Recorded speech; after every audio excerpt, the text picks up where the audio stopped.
Okay, okay. So it was pretty clear. So online, it's quite easy to find content about auditing, what it's like to work there. And Mhm. can you tell us a bit more? What are the differences between audit and M&A in terms of work-life balance, salary, and how the work is distributed? For example, all people know that in audit there are busy seasons. Are there is there something similar in M&A or the work is well distributed along the year? Yeah.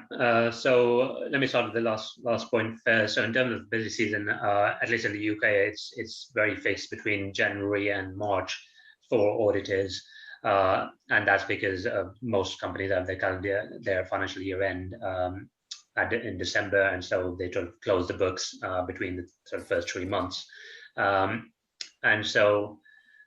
Yeah, so the auditors will be very busy during that period. Naturally, that's what's called busy season. They'll be working 12 to 16-hour days, or sometimes even more. Um, they might work some weekends. Again, that depends on which audit team you're in and how that's staffed. So that's an incredibly busy season for all auditors. But I know some individuals, for example, in some of my friends, they're fairly busy across the year because there's always something going on. There might be quarterly accounts to sort of close and all that kind of stuff. So they can be busy at different periods. But as well, one thing is you have some visibility about when you're going to be busy because you know your clients' year end is this particular date, so you're going to be busy a couple of months after that. So that's one aspect. There's a bit more visibility in terms of when you're going to be busy when you work in audit.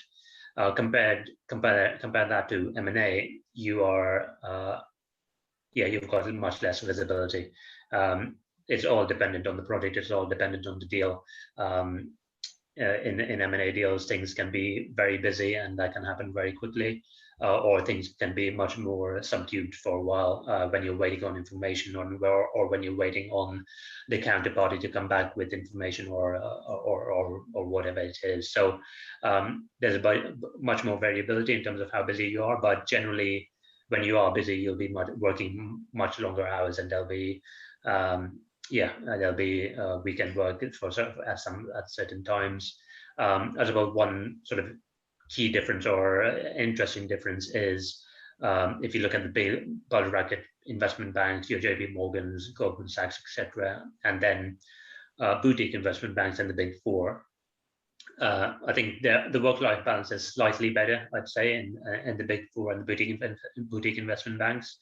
Um, and yeah, I think that's, I suppose, reflected in the compensation as well. So it's definitely challenging. You'll definitely spend a lot of late nights when you're working on a deal at these boutique investment banks, at the big four as well. But I think it's less, that intensity isn't sort of 365 days a year. You will get your easier times as well. So yeah, I'd say it's. I think that's what makes it sustainable in my mind, at least, and for me. I'm not sure whether I'd want intense lifestyle for the entire year, but I appreciate what the experience that I'm getting now, and it makes it worth those long hours that I do sometimes. So yeah, that's what I'd say about sort of work-life balance. And in terms of the the experience, I think audit is it's much more structured. So given the number of people that have gone through the graduate program in audit and even in tax, you've got you've got your roles, you've got your distinct roles, and you've got your certain tasks that you do as a junior auditor in year one. Everyone knows what the tasks that an auditor will do in year two and year three and year four, etc.